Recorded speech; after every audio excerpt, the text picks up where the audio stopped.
In the busy city of Whiskeropolis, where every single citizen was a cat, lived a curious little tabby named Michi Pérez. Michi was cheerful, playful, and very good at chasing yarn balls, but he had one big problem. He never saved anything at all. Every time Michi received a few sardine coins, he would spend them right away.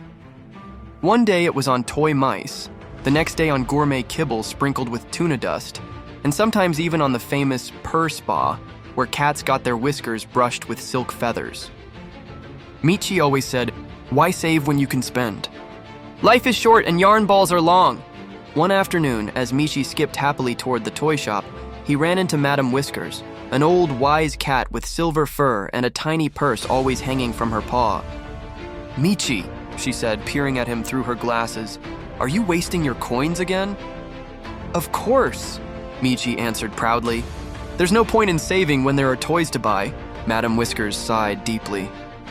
"One day, young cat, you'll learn that saving is just as important as sharpening your claws."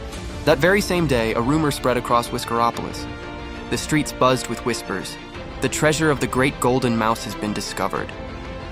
They said it was hidden far outside the city, and only cats who knew how to wait, be patient, and save their energy would find it.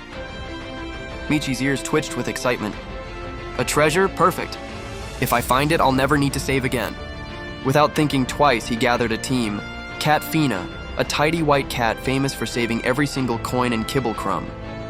She carried a little notebook where she recorded her savings. Sir Purrington, a round cat who always said, "I don't spend, I invest, I mostly in snacks." Clawster, a young striped cat who couldn't sit still for more than 2 seconds. Everyone prepared backpacks filled with supplies. Everyone, that is, except Michi. He packed only half a dried fish and a squeaky rubber duck. After walking for hours, the group reached a long bridge guarded by a giant black cat named Ironclaw. His voice was deep as thunder. "To cross this bridge," he declared, "you must pay with kibble. Only those who saved may continue." Catfina proudly offered a pouch full of kibble. Sir Purrington grumbled, but produced some too. Clawster had only 2 pieces, but Catfina lent him a few more. When Michi's turn came, he looked inside his bag. Empty. Well, I ate mine already. They were too delicious. Catfina rolled her eyes and sighed, but she lent him kibble so he could cross. The second challenge, the Tree of Sleep. Soon, they reached a massive oak tree with a carved sign. "Stay awake or lose your supplies. Only the patient may pass." The wind hummed a lullaby, and the leaves whispered like soft purrs. Within minutes, Sir Purrington was half asleep, and Clawster bounced around trying to fight his heavy eyes. And Michi? He curled up, purred, and fell asleep in 3 seconds. When he woke up, his last piece of dried fish had vanished. Catfina, the only one who resisted, was once again the example of discipline. At last, they arrived at a dark cave. A stone sign read, "Here, only those who don't waste their words may enter." Clawster immediately shouted, "Meow, meow, meow!" The echo grew louder and louder until the cave itself rumbled. Terrified, he had to retreat. Michi then ran inside yelling, "Treasure! Treasure! Treasure!"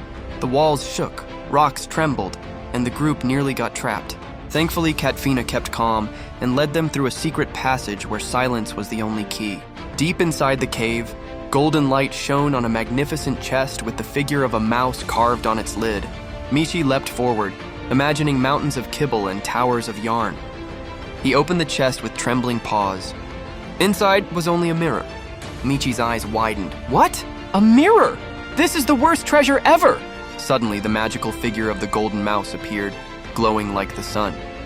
"The true treasure," the golden mouse said, "is not what you spend, but what you save. This mirror reflects the wisest saver among you." They all gazed into the glass, and there, smiling back, was Catfina holding her little savings notebook. The golden mouse turned to Michi. "Those who save will always find opportunities. But those who waste everything end up like you, Michi, hungry with nothing but a rubber duck." On their way home, Michi walked in silence. Finally, he muttered, "I guess I've been foolish. If I had saved even 1 kibble a day, I'd be better off." Madame Whiskers, who had followed from a distance, came closer and touched his head softly. "It is never too late to learn. Start today, Michi. Save even just 1 sardine coin. Tomorrow, you'll be glad you did." From that day forward, Michi changed.